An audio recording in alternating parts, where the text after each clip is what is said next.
हल्ला बोल टीवी और मैं हूं आपके साथ सुरभि। संभू गर्ल्स हॉस्टल में जिस नीट छात्रा की जान गई थी, आज उसके जहानाबाद के पतियाओं गांव में 12वीं का भोज है। वहीं दूसरी तरफ एसआईटी की टीम ने जहानाबाद के कई दर्जनों लोगों से बातचीत की। एसआईटी की टीम ने इसकी रिपोर्ट डीजीपी को सौंप दिया है। वहीं सूत्रों के हिसाब से बताया जा रहा है कि एसआईटी की टीम इसके बारे में 1 से 2 दिनों में इसकी खुलासा कर सकती है। आइए हम पूरे मामले को जानते हैं हल्ला बोल टीवी के संपादक दीपक शर्मा से। देखिए, हमारे संवाददाता जो जहानाबाद से जिन्होंने रिपोर्ट भेजी है, उस रिपोर्ट के मुताबिक कई दर्जन लोगों से पूछताछ एसआईटी ने अब तक की है। छात्रा का जो गांव है जहानाबाद का पतियावा गांव, वहां के भी कई लोगों से पूछताछ की गई। कुछ दिनों पहले जिस गाड़ी से 24 दिसंबर की रात छात्रा के माता पिता उसे लेने के लिए पटना पहुंचे थे, उस ड्राइवर से भी जहानाबाद में एसआईटी ने थाने में पूछताछ की है और पूछा है कि क्यों गए थे। हुआ यह था कि छात्रा ने फोन किया था। उसके बाद छात्रा के माता पिता मामा 24 दिसंबर की रात पहुंचे गाड़ी बुक करके जहानाबाद से पटना, और छात्रा को फिर ले गए गांव, और फिर छात्रा 5 जनवरी को पहुंचती है फिर वापस ट्रेन से, और 6 जनवरी को ये घटना हो जाती है। तो पुलिस ने इस बारे में भी, एसआईटी ने इस बारे में भी पूछताछ की है कि क्यों इतना आनंद फानन में गाड़ी बुक करके बाय रोड पूरा परिवार, माता पिता मामा पहुंचे थे, और क्या है इस मामले में। इस बारे में जानकारी लेने की कोशिश की है। जो जवाब था वो बताया गया कि परिजनों ने जो वजह थी बताई है, और भी कई लोगों से पूछताछ की गई है, गांव के भी कई लोगों से जानकारी ली गई है, और एसआईटी ने अब तक जो जांच की है, जो जानकारी मिली है, उसकी पूरी रिपोर्ट बनाकर पुलिस महानिदेशक को सौंप दी गई है, डीजीपी विनय कुमार को सौंप दी गई है। और यह भी बताया गया है कि अब आगे, अभी तक की रिपोर्ट सौंप दी गई है, और आगे किस दिशा में जांच करना है वह भी, उस पर भी कि किन किन बिंदुओं पर अब आगे जांच कर बढ़ेगी, उस पर भी जानकारी उस रिपोर्ट में जो महानिदेशक, उस पुलिस महानिदेशक को सौंपी गई है, उसमें जिक्र किया गया, बताया गया कि अब हम आगे कैसे बढ़ेंगे।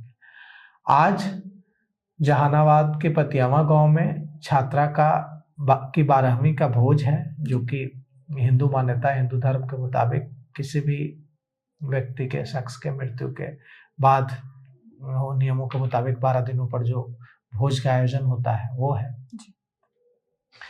कहा जा रहा है कि इसके बाद अब 1 से 2 दिन में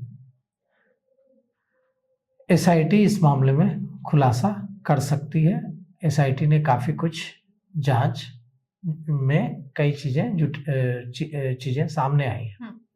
कुल मिलाकर के बात यह है कि मामला में दिक्कत यह आ रही है कि छात्रा के परिजनों ने, माता पिता और परिवार के दूसरे सदस्यों ने एसआईटी की जांच पर, पुलिस की जांच पर सवाल उठाया है और कहा है कि ये बायस्ड है, ये हमें ही कटघरे में खड़े करने की कोशिश कर रहे हैं। इनकी दिलचस्पी इसमें है कि हमें ही कटघरे में खड़ा कर दें। और कुल मिलाकर के जो आरोप है कि पुलिस हमें परेशान कर रही है, पुलिस हमें तंग कर रही है, गांव के लोगों पर दबाव बना रही है कि गांव के लोग, वहां सवर्ण कमीशन के अध्यक्ष महाचंद्र प्रसाद सिंह गए थे। उन्होंने कहा पत्रकारों से बातचीत में कि वहां गांव के लोगों ने कहा है कि एसआईटी आकर धमका रही है कि हम जैसा बोल रहे हैं वैसा बोलिए। तो जैसा बोल रहे हैं वैसा बोलिए कहा जा रहा है। गांव के लोग कह रहे हैं कि कैरेक्टर असैसिनेशन की कोशिश हो रही है, छात्रा के चरित्र हनन की कोशिश हो रही है।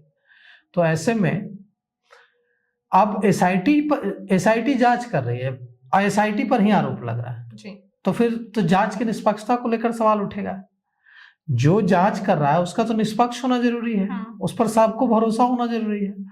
अब जो एसआईटी बनाई गई जांच के लिए, वो भी पुलिस महानिदेशक ने बनाई एसआईटी, उस एसआईटी पर ही पीड़ित परिवार को भरोसा नहीं है। अगर माता पिता को एसआईटी टीम पे भरोसा नहीं है तो क्या ये केस बिहार सरकार सीबीआई को देगी? मांग तो कर रहे हैं, माता पिता मांग तो कर रहे हैं, छात्रा के परिजन मांग कर रहे हैं कि सीबीआई से जांच होनी चाहिए। अब देखिए ये तो फैसला सरकार को लेना है कि सीबीआई से जांच होगी या नहीं, लेकिन उनकी मांग यही है कि एसआईटी इस पूरे मामले में सही तरीके से जांच नहीं कर रही है और उनकी मांग है कि सीबीआई को इस पूरे मामले की जांच सौंप दी जाए। अब ये तो फैसला राज्य सरकार को लेना है। अगर राज्य सरकार सीबीआई को भेजने की सिफारिश करती है इस वक्त, तो हो सकता है कि सीबीआई को सौंप दिया जाए।